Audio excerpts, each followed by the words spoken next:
I'm Rhonda Gonzalez, and I'm the Dean of the College of Arts, Humanities, and Social Sciences, and I'm just going to be offering some opening, welcoming remarks to all of you and to our special guests today. So, let's get going. The College of Arts, Humanities, and Social Sciences, the Center for Judaic Studies, the Department of English and Literary Arts, the Department of Languages, Literatures, and Cultures, the Committee for Comparative Literature, and other campus partners are excited to see all of you, all of us here this afternoon for this special event. So welcome, bienvenue, dalal ak-jam. Thanks to the generosity of DU alumna Kathy Neustadt, we will be hearing from award-winning Senegalese author Boubacar Boris Diop. Boris is one of today's most prominent African novelists, playwrights, and essayists. Last week at the University of Oklahoma, he received the prestigious 2022 Neustadt International Prize for Literature. The Neustadt Prize is often referred to as the American Nobel. The past laureates are indeed illustrious, including Ismael Kadare, Gabriel Garcia Marquez, Edwidge Danticat, who we were fortunate to host for the last here in this very room last year. And I was privileged to introduce her at that time. Boris has also won the Senegalese Republic Grand Prize in 1990 and the Prix Tropique in 1997. Boris' most celebrated novel, Murambi, The Book of Bones, was inspired by the author's travels in Rwanda in 1998 following the genocide. Murambi was originally published in French and translated into English by scholar-translator Fiona McLaughlin. Boris's two recent novels, Malanum Lendem, 2002, and Bamilu Kok Barma, 2017, were written in Wolof, which is why the pronunciation, the lingua franca of Senegal. Both novels were published by EGO Editions, a publishing house specializing in literature written in Senegalese national languages, which Diop founded in 2016. Diop also created Seitu, a literary collection that aims to translate world literary masterpieces into Wolof.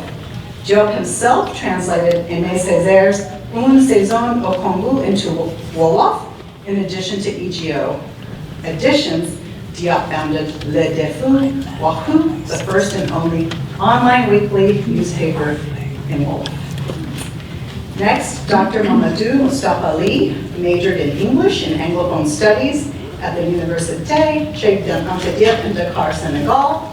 After his pre-doctoral degree, he continued his studies in the US at Kansas State University, where he earned his MA in Francophone Studies.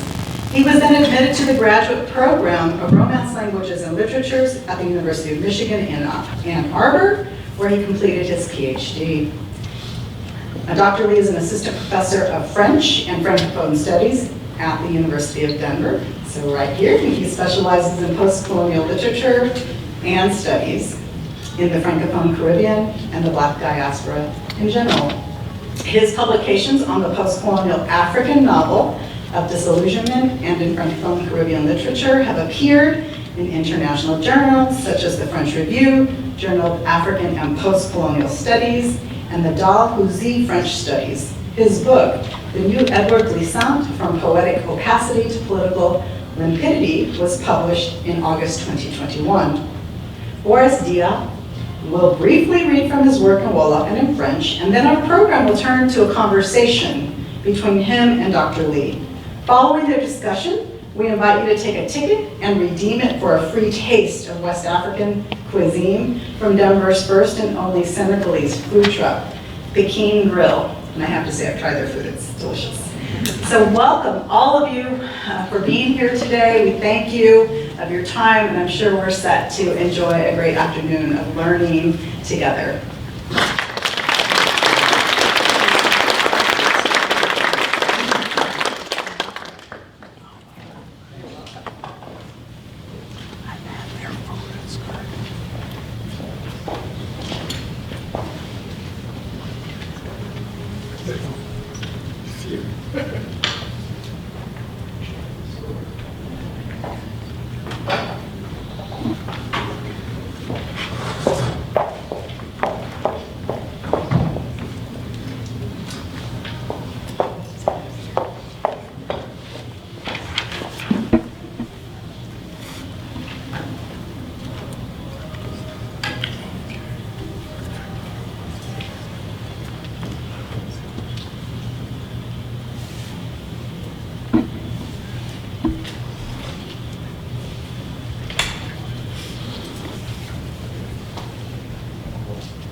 Depuis des générations, le rituel d'adieu est le même dans notre famille. Un à un, nous pénétrons dans la pièce où le défunt est étendu sur une natte, et là, nous disons en silence des prières pour le repos de son âme. Les visages sont graves et les corps refermés sur eux-mêmes, comme il se doit. Il se trouve pourtant toujours quelqu'un. C'est souvent le meilleur ami du mort, plus dévasté que tous les autres, pour essayer de détendre un peu l'atmosphère. Il se moque affectueusement de celui qui a cru malin de filer en vitesse pour fuir nos petits ennuis sur terre. Et il l'avertit. Tu te trompes, mon gars, si tu penses en avoir fini avec moi. Je ne te laisserai jamais seul, je suis déjà en route. Et je te le promets, je vais tellement te casser les pieds là-bas que tu vas regretter d'y être allé. Et quand il le supplie de lui garder bien au chaud une des meilleures places du paradis, certains ont la force d'esquisser un sourire, vite réprimé, il est vrai. Ces moments sont précieux à nous. Je trouve que c'est bien de s'entendre rappeler ainsi que la vie, ça n'est pas grand-chose, même si nous en faisons toute une histoire, nous autres, de cette petite flamme qui s'agite et que le vent peut éteindre à chaque instant. Mais ne t'y trompe pas, ce n'est pas pour te dégoûter de l'existence que je découvre avec ces mots un peu tristes et amers le premier de mes 7 calmés. Bien au contraire, pour ce qui est de vivre, je ne me suis pas gêné, moi.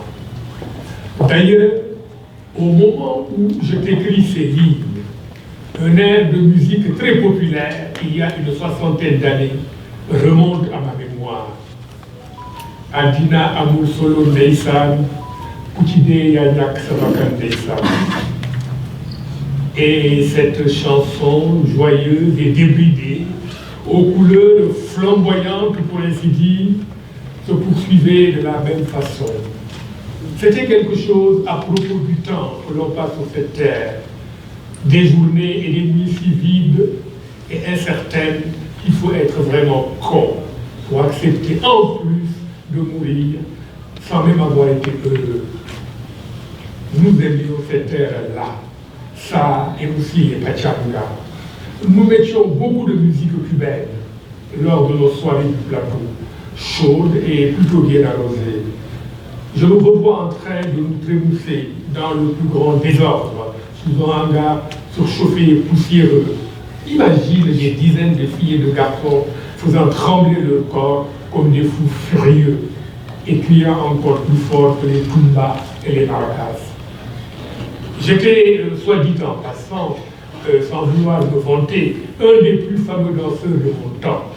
Et je dois aussi cet aveu, un sacré coureur de jupons. Les filles, elles avaient toutes mon nom à la bouche. Duran Faye par-ci, Duran Faye par-là.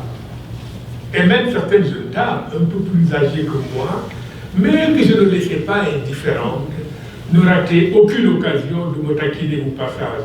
Ah, Duran, qu'as-tu donc à faire ainsi l'important? Pour qui te prends-tu? Que Dieu te précipite dans les flammes de l'enfer. Je n'avais pas ma langue dans ma poche. Et lorsque j'étais sûr que personne ne pouvait m'entendre, je menaçais la coquine en lui disant « Ah, tu vas aimer cette musique-là. » Et elle portait alors sa main à la bouche en invoquant tous les saints du ciel sous prétexte d'être scandalisé.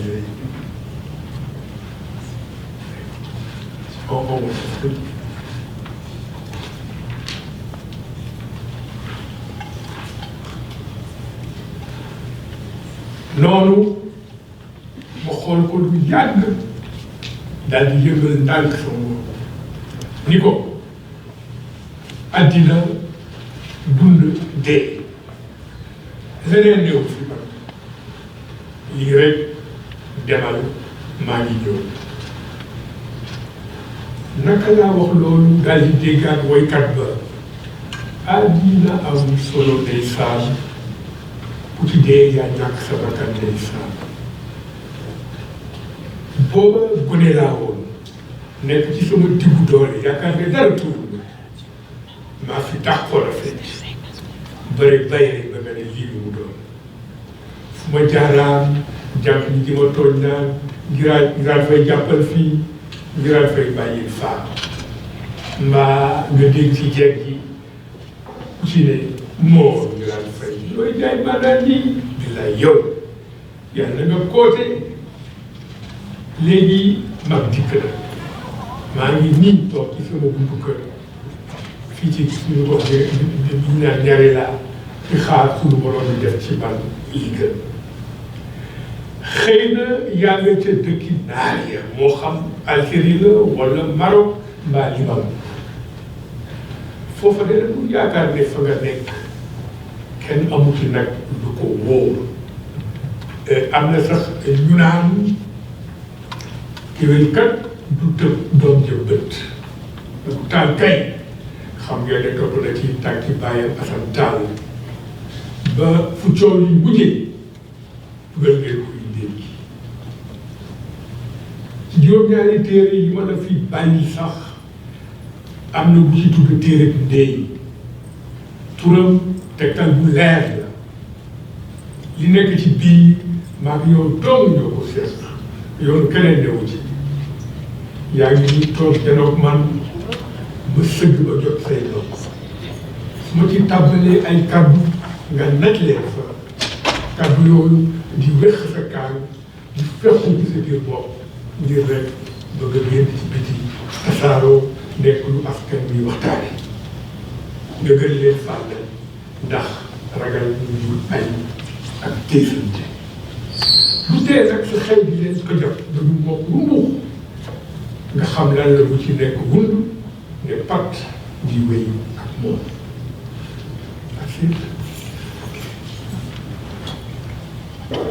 Okay, thank you so much, Boubacar Boris Diop, for this beautiful reading, for sure. I think you agree with me that the wall of reading is much more beautiful than the French reading, for sure. This brings us, this is a good display of Senegal, it's past, it's present. It brings us to a bigger question that Sartre asked, qu'est-ce que la littérature? But I think we'll narrow it down to ask you, qu'est-ce que la littérature africaine? What is African literature to you? Having in mind what Ngugi wa Thiong'o said in Decolonizing the Mind, that literature written in French qualifies as what he calls Afro-European literature. But the one involved is African literature. What's your position on that? Okay, I published my first book in 1981, The Temps de Tamango's Rebellion. And I kept writing. But I can't say I know what's literature in general. It's like nobody knows. Many writers, they spend a lot of time writing, but maybe they spend more time trying to understand what they are doing. Yeah, I'm writing books. What does it mean? I'm a writer, I'm a novelist, I'm a playwright. What does it mean? Nobody knows. it's a mystery. But maybe there is a bigger mystery than that, and that is a question I would like to ask you. What's African literature? Yeah. Maybe it doesn't exist. You know, we have books published in Dakar, everywhere in Africa, in Tunisia, everywhere. These books are read, but for me it's difficult to say. We have literature in Africa, but maybe we don't have African literature. For two reasons. The first one is just about history and culture. Many people they think that African literature is monolithic. Yeah. I'm Gambian, I write in English, my friend is from Ivory Coast, write in French, all these, yeah. Someone else from Angola writing in Portuguese, that's African literature, that's not true. That's not true because, you know, at the very beginning, what we had, it was called Negro African literature. And in it, you had African writers and you had the diaspora.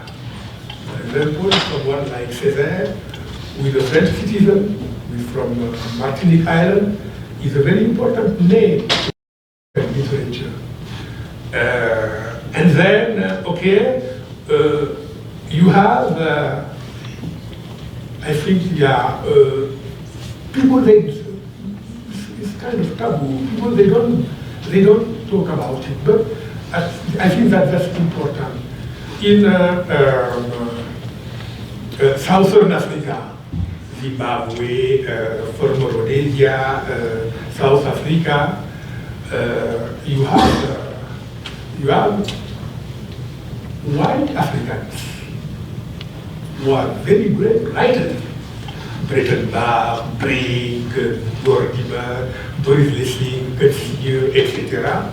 But you know, they are perceived in the West, in the Western world, as European writers. Yes. That's how they are perceived. They are Africans, born in Africa, living there. Some of them, like Gordimer and Brink, were fiercely anti-apartheid. I'm not criticizing these people. I'm just,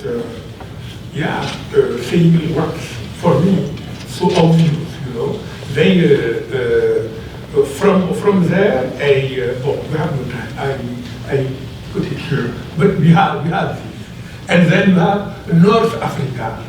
You know, it has not monolithic African literature. North Africa, Tunisia, Algeria, Egypt, Libya, okay, they think they are part of the Arab world. So, and even if you just consider what I will call black Africa, you are Anglophone, Francophone, and Lusophone. So that's not monolithic. So the definition of African literature, it's more about culture and history than about geography. That brings me to the question. I think I heard you said that you don't define yourself, I mean, being from Senegal with all the colonial past, you don't define yourself as a Francophone writer, but you define yourself as a Francograph writer. Could you explore more? It means that in Senegal, people, they don't speak French. We are I think, still considered as the most Francophone country of Africa, because we had a president who was Francophile, and Senegalese elite, they follow him. Léopold Sédar Senghor, a great poet, by the way, he died in 2001. And But in daily life, we never speak French. How did this happen? In fact, French colonial administration, they made a mistake, and we took advantage of that. They decided that, okay, education, yeah, people who have to learn the French, it had to be a minority. And hoping that the rest of the population would follow this minority. And then we became, they could afford that during the colonial time. They had money for that.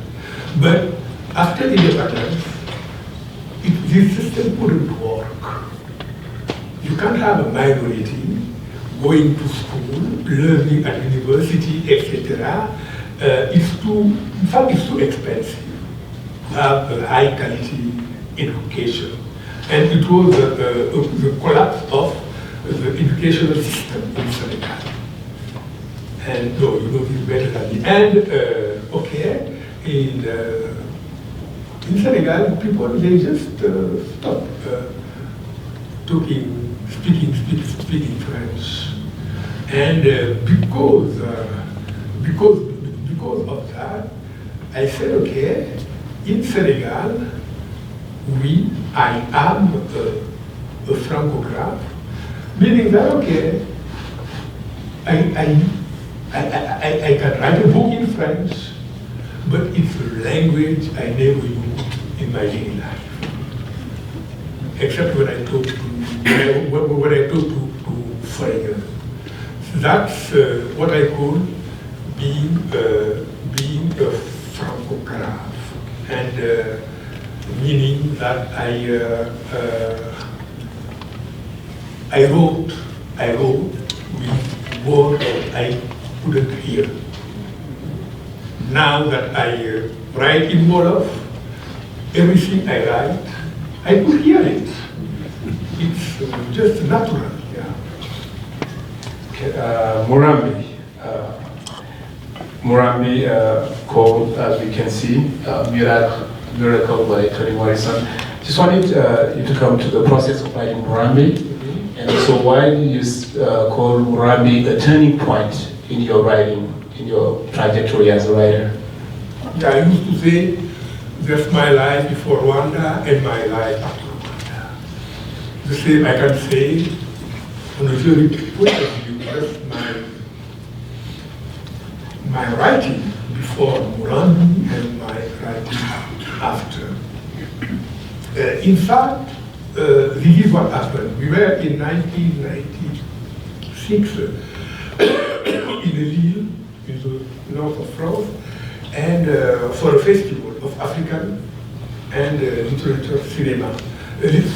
Cinema and literature in Africa, called the Fest Africa. And when we were there, we heard that one of our colleagues, Kensaro Viva, was hanged in Nigeria by the military regime.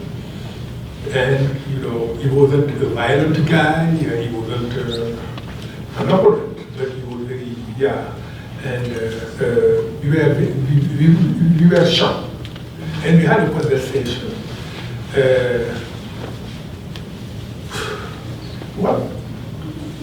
Why are we writing, in fact?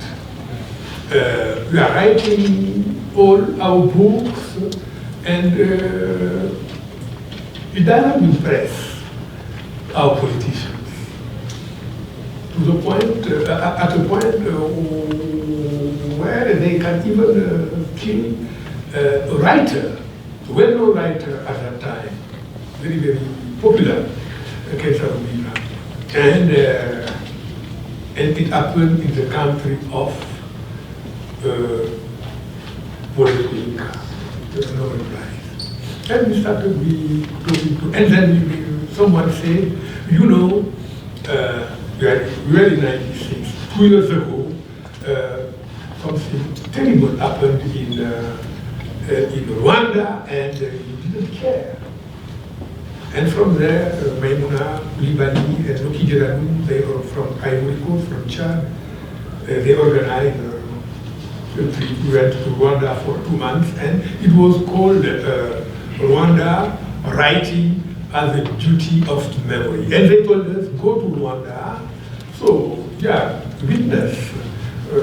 And if you feel like you can write, you are not obliged to write anything. If you don't want, just go there and go back home. That's not a problem. And to be frank, when I decided to go, I didn't want to write. I felt too ashamed, you know. All these cases, it was so horrible. In fact, I wanted to turn a blind eye. I don't want to, but I'm a journalist, and I went to Rwanda out of journalistic curiosity. I wanted to understand. So I used to write about African politics, but after a week, I forgot that I was a journalist, and I said, only thing I can do is to write a book, a fiction book, clearly about his genocide. And that's how I started writing Murambi. So I had to talk with the perpetrators, the killers in the prisons, the survivors, officials, ordinary people. 2 months, and I went back again and again before the publication. And then from there on, you started writing in Wolof. Is there any kind of connection? You know, I used to say, if I had to be in Rwanda, yeah, it's clear. I wouldn't have written Murambi, the Book of Bones, but I wouldn't have also written in Wolof. I started writing in Wolof after I went to Rwanda. Because when I just told you, 4 years after the genocide, for me, I'm not proud to say that, but I have to be honest. For me, Rwanda, 4 years after, it was just Africa killing each other. That's it. And yet, I was editor-in-chief of a daily newspaper, an independent one, The Matin. I'd been professor of philosophy and of literature. I'd already published, I think, 2 books. I was a journalist. I was supposed to be informed. But when I went to Rwanda, when I took a plane, I was just going to a place where people were okay for no reason. We're killing each other. And so I was shocked. By what? By my ignorance. Why we Africans just don't know nothing about our history. And it was something huge. Rwanda, it was for 3 months. Every single day, for 100 days, every single day, 10,000 people. And there was not a day of a kind of, today we stop. No.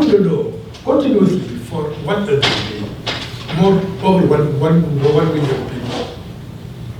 And you know, I used to be leftist, you know,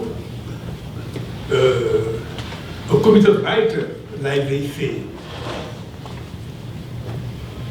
I was editing a daily newspaper, talking about so many things. I was a writer, and I wasn't aware of that. And I said, beyond writing a book, I have to understand what happened in Rwanda. And I started reading everything. I think, really, I read so many things about Rwanda. In French, in English, so many things.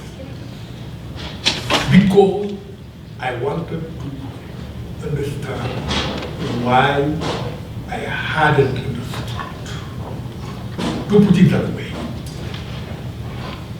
And one thing I understood is that, you are in Dakar watching TV, people that are killing each other in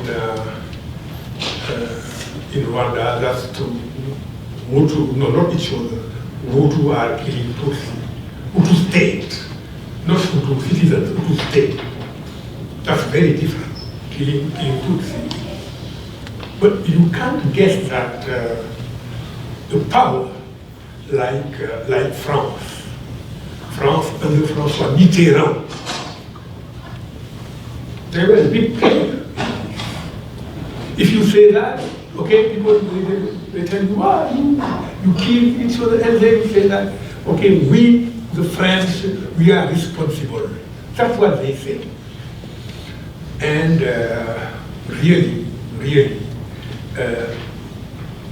now there's no debate about the role of France in Rwanda. The most moderate French historian, they agree with that. Less than a year ago, and I wrote a big article about that, a group of French 13 historians, specialists anyway, French specialists, led by Vincent Duclerc. They published a report of 1,000 pages, exactly 96 pages, using French archive, talking to everybody. And the conclusion is clear.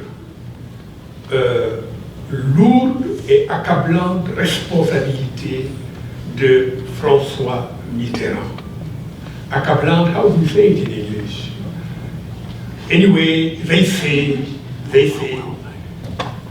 François Mitterrand, then President of France, is the first responsible for many bad things that happened in Rwanda. Vincent Duclerc, and that's why Emmanuel Macron, President of France, he went to Kigali after the Duclerc report. And and he said, okay, sorry, we have to admit that. Now, the French public opinion in France, there's no doubt, France has been with the genocide, with the mass murder of old men and newborn babies. That's true. Why now? Why? Because the power game at the international level, and Rwanda has never been a French colony. It was under a Belgian mandate after the First World War, when Germany was defeated. And the country became independent in the 60s, and in June 73, it's clear France took over. It was interesting for Paris because this was a Francophone country. France always fighting in the name of soft power for its culture, its language, everything. We know that, even here in America, in the academic institutions, we know that. And that's just normal. So they got involved partly because in defense of their language. Oh, I'm a writer. I'm a writer, and I'm a Francophone writer. Yeah, it became difficult for me. Yeah, to put it that way, I could feel on my pen the blood of Tutsi. And I said, okay, it's difficult to continue just to write in French. I never said, though, that I will never write in French. But that's when I started writing in my mother tongue. It was very difficult at the beginning, but after some time, it became something wonderful. At the point that my biggest regret today is that, yeah, I started writing in my mother tongue in Wolof only when I was 53. I should have done that when I was very, very young. And yeah, that's how it happened. I know it's time for questions from the public, but I can't help asking this question. What the role of translation? You've translated Dormidolo to French, and then also you translated Césaire in Saison au Congo from French to Wolof. You speak about the experience, you know, or the role of translation, in fact, in your career as a writer. From French to Wolof, and from Césaire, and this book from Dormidolo, from Wolof to French. It means just that, in fact, when you are in this struggle for the promotion of African language, one thing you hear every time, oh, if you write Wolof, who is going to read it?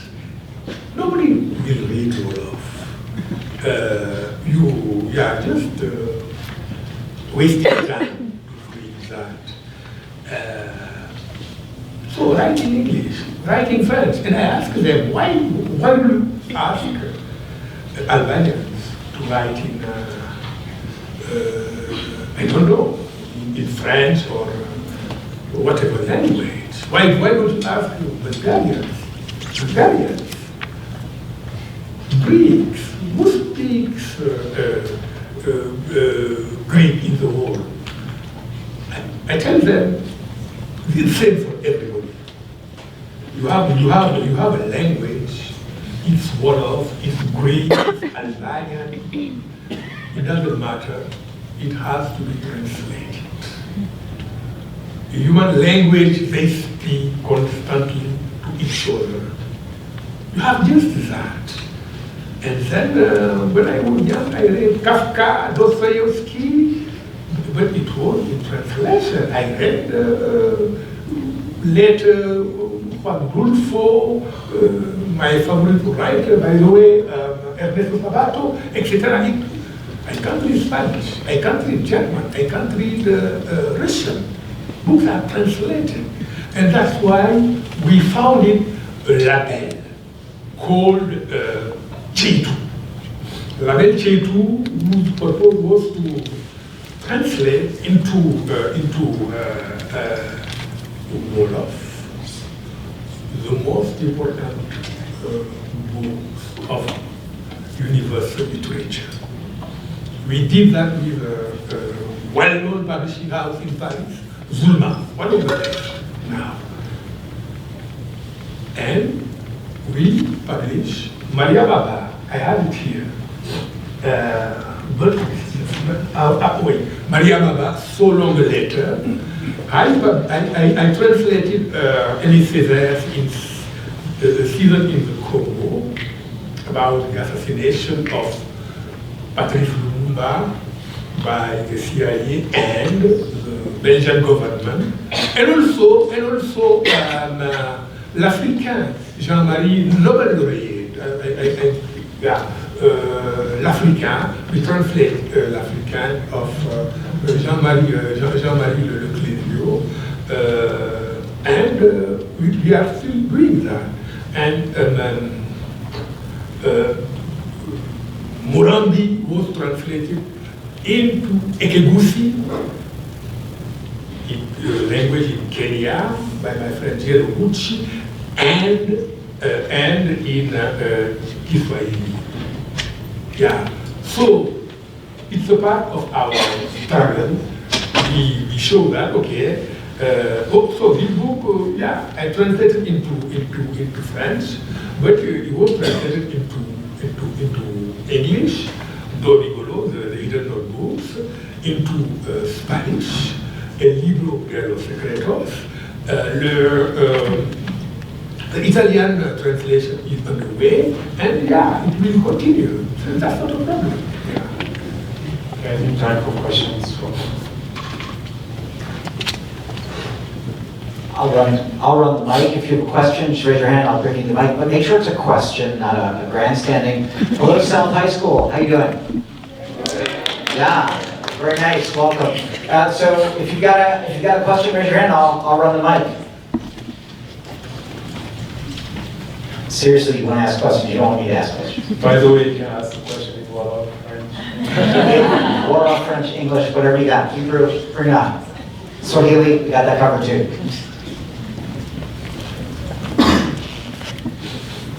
What kind of drama and in which language or languages have you done your playwriting? I wrote a play, just only one, in the 80s about the massacre of Charoy. What was it about, Charoy? You know, during the World War II, you had these tirailleurs Senegalese.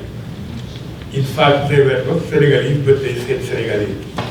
You had Senegalese soldiers who fought along French and American troops. And in 44, December 44, they were asked to go back home in Africa. And they were in a small village, yeah. A French barrack was there. Okay, they had to go to Guinea, to Benin, to Mali, to Burkina Faso, everywhere, and they said, okay, I'm going to leave, but what about our money? You have to pay us. That's normal. And there was an argument. It became violent, and they took hostage the general, the French general. They took hostage, and they said, "Okay, if you don't pay us, we won't release it." And a French officer came, talked to them, very, very friendly. Yeah, really, and I give you my word. I'm an officer, I'm, in the military, my honor. You will be paid. So they trust him. They release the general, and during the night,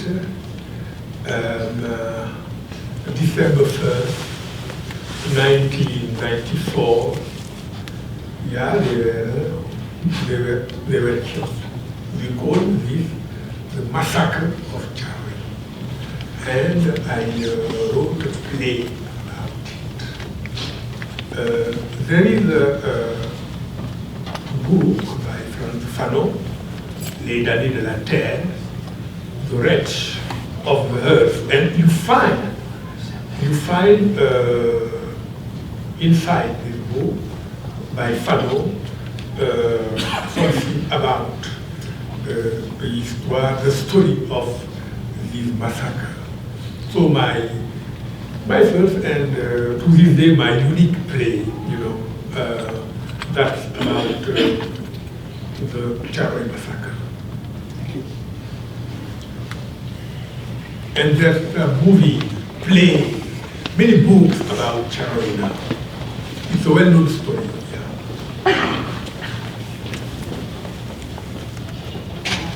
I think that I'm sort of speechless for a second. I just wondered whether you feel what we said, younger generations are following you in writing in national languages, right? I mean, Igugwa Jungle is, you know, it's an older generation, and we're also part of an older generation. And so I just wondered about the young people, whether young people in Senegal are moving into this space where they can possibly go back and forth between French and Wolof or numerous languages. You know, I always forget to talk about that, but I started a course of Wolof in University Gaston Berger of Saint-Louis. I was the first one to do it. They asked me to come and to teach. They told I was going to maybe about Senegalese, about Victor Hugo, whatever I know. But I said, okay, I want to teach Wolof. For my friends then it was a bit funny, but they said yes. And Gaston Berger, that's a process of selection of the students. Nobody wanted to come there. They wanted to learn English, law, political science, medicine, whatever, but they didn't want to learn Wolof and Pulaar, in fact. Not only Wolof and Pulaar. We had these two languages.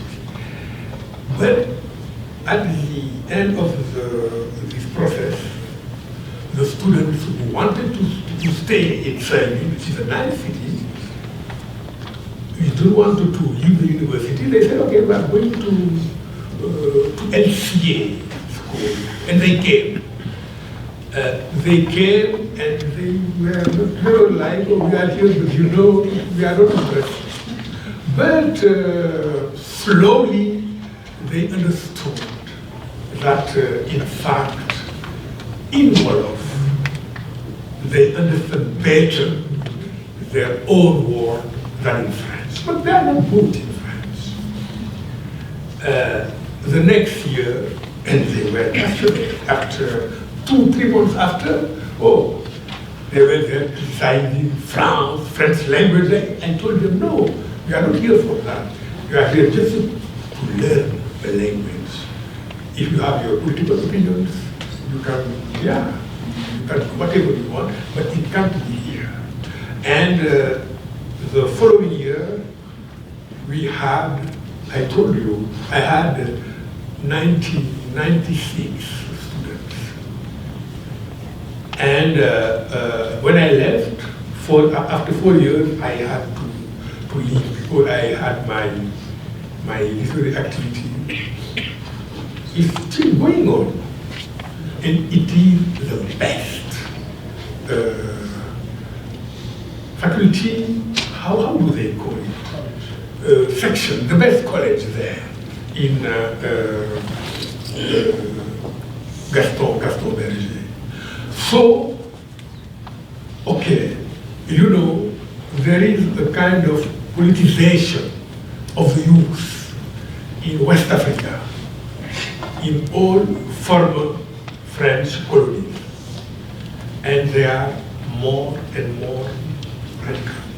And in this process of radicalization, you have all these young people who are interested in learning Wolof, Swahili, Pulaar, etc. But that's not the majority. It's a very active minority, but it is still a minority. That's true. I have to. But I think that, you know, we are really, we are on the good path to have more and more. And I'm there, excuse me to speak, to say that I'm kind of their hero, you know. Because I'm always talking about African language, criticizing France and France-Afrique. France-Afrique is another story. And they said that when I go back to Dakar after the Neustadt Prize, they want to organize something at the airport. a popular welcome. Yeah, for the Pan-Africanist Boris, etc. But I said, no, I don't want that. That's not me. Yeah, that's not me. But yeah, it's coming. It's coming. It's coming. But yeah. And you want that. This is Rossi. I'm going to ask you a question in French. I always get excited when I see a French person. But comment est-ce que vous pensez que la traduction de vos livres dans les différentes langues aura un impact sur la littérature africaine? Et comment est-ce que vous pensez que cet impact sera transmis de génération en génération? He's asking what would be the impact of your... Okay. Yeah, the impact of your work being translated, from French to African languages. What is the impact of that? So how would it be also taken, by future generations? Because, and I think that question ties well with your idea that you are not this current generation, your writing is for future generations. Yeah. I was in July in Rwanda for 30 days to present Murambi, and because there's translation in English, we could talk. Conversation were sometimes in French, sometimes in English. It's because the book has been translated. Now, when I go to Kenya, it's easy for me to talk to Ekebusi people, talk to them, and because that's the translation in Ekebusi. And Swahili, in East Africa, you can talk to so many, with so many people. Yeah, that's why I think it's important the books are translated. What's sad, this book hasn't yet been translated into Rwanda or into Wolof. That's the strangest thing, but it will happen, yeah. Are there any other questions? What about from up there? Yes, sir. Can you shout it? Yes. I would like to talk in French. Sometimes when I get the opportunity to speak French, I'm happy. Je voudrais poser 3 questions. La première, vous avez dit qu'à un certain moment, le gouvernement du Rwanda, le président Mitterrand a été accusé d'avoir, disons, trempé dans le génocide qui a eu lieu au Rwanda. Est-ce que vous êtes du même avis, monsieur? Deuxième question. À un certain moment, lors de la colonisation, la décolonisation, le côté des écrivains anglophones accusait le côté des écrivains francophones d'une passivité narcissique.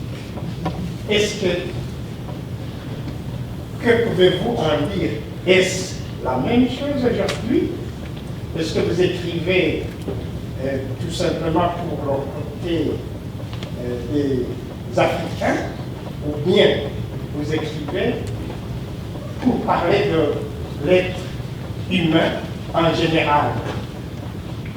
La troisième question, c'est une question que je pourrais dire privée, vous allez vous m'excuser. Votre nom, je vois que si j'essaie de le prononcer bien dans le wolof, c'est Diop, n'est-ce pas? À un certain moment, j'ai eu la chance d'étudier dans un cours de littérature à l'école, Diago Diop. Êtes-vous de la même tribu ou de la même ethnie? Merci. I don't know if you're going to translate all three. But I would say, I mean, the first question is related to the complicity of France in the genocide, and what's your position? And then the other is, I mean, yeah, and like Anglophone, Francophone, but I think it's also related to the question of audience, like writing for. If I can clarify, the writers of the Anglophone side were accusing the writers of Francophone part of narcissistic pacifism. Do you agree with that? If so, do you think it's still the same in this period? Because that time was the time of decolonization, things like that. Okay. Alors, the first thing, it's two questions. I forgot. The first one is the complicity of France. Oh yeah, no, yeah, oh yes. No. And then the last one is do you have a job? And I used to talk about him. I wrote a lot of articles about. I have no doubt. Really, I have no doubt. France has been deeply involved in the genocide against the Tutsi in Rwanda.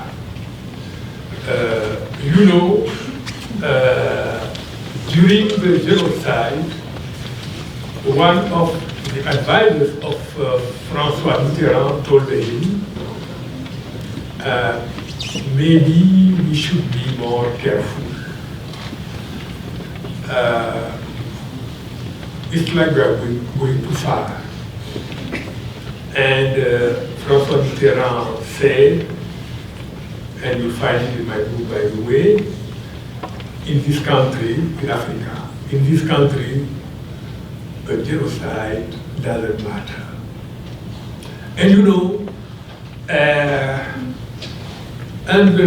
but even thousands of books have been written on this topic of the action of France in Rwanda.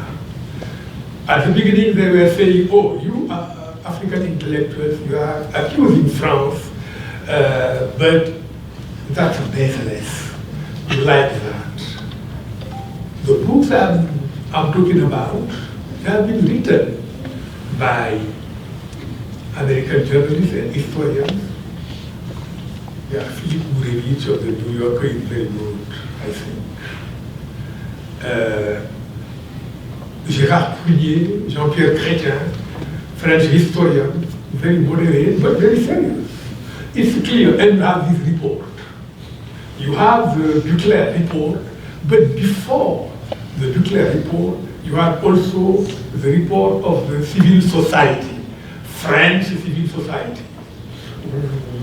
They said, we can't accept that. We have to know more about how country did in Rwanda.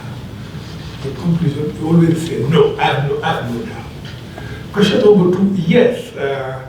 At one point, it was a question of negritude.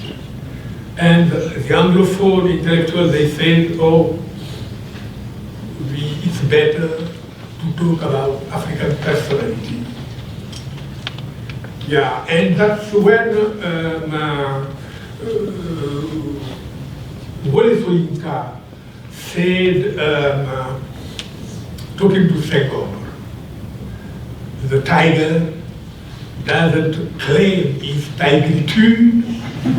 Yeah, he jumps on his prey and eats it. People were very, very impressed by this.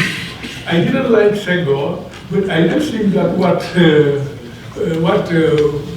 Soyinka had said was especially smart or interesting. I didn't like that at all. But you had this kind of confrontation. But today I can say that negritude forgotten, negritude forgotten. There's no problem. As for your third question, in Senegal, I was telling it to Adam. In Senegal, almost everybody is Job. It's very, very common. Job, if you go to the airport Dakar, if you shout Job, maybe 100 people will, you have Birago Job, you have Mamadou Traoré Job, you have David Job, Mandesi, you have another David Job, and so many Chekata Job. The most important of all, Chekata Job. But we are not related at all. And you have a chef. The chef is David Job, right? The chef. I think it would be interesting to talk about like the Boris, like where the Boris comes from, middle name. Okay. When I was young, I was a big fan of Jean-Paul Sartre, the philosopher. I used to say to Robert, you have the same thing, remember, than Jean-Paul Sartre.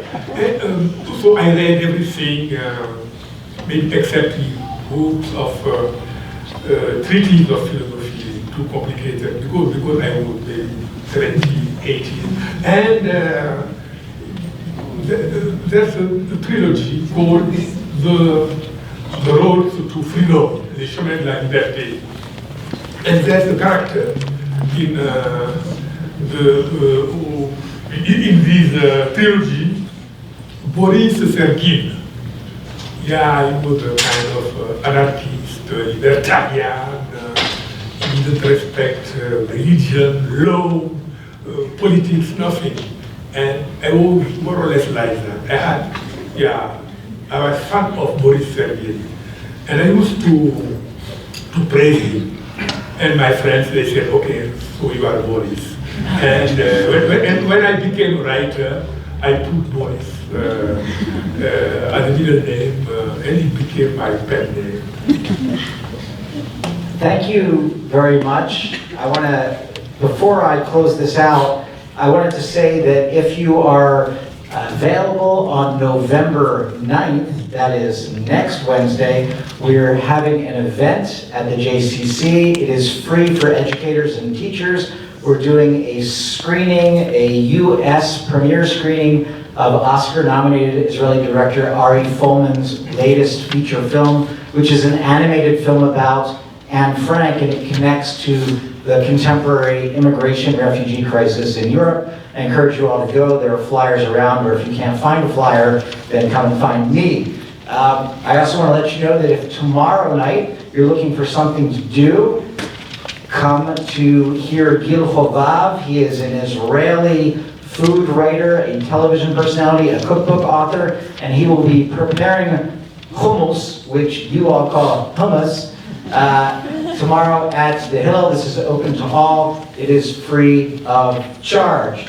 Now, what I really want to say is I've got students from South High School, students from Colorado Academy. Thank you all for coming. We have people who speak all sorts of languages in this very room, and I think that's amazing. That's really what a university is for. Let me say thank you very much. Merci beaucoup. Jirajef. In Wolof to our guests, Boris Diop and Moustapha Ly, my colleague. This is wonderful. We have books for sale in the back of the room from the bookstore. They are selling Murambi, the Book of Bones, and there are book plates signed by Boris there, and you can take one with you with your book. I encourage you to read it. It's not an uplifting read necessarily, but it is a very important read. I really do believe that. Finally, I want to tell you that I have 100 tickets. There are more than 100 people who came. Some left early. 100 tickets to a free meal with the Pekin Grill, which is just outside these doors. So I encourage you to come and find me, or who else has tickets? Ingrid has the tickets. Ingrid is my right hand and sometimes my left hand. Selena is out here somewhere. I don't know where she is. Thank you both very much. Thank you all for coming. Oh, there you are, Selena. Thank you. Thank you.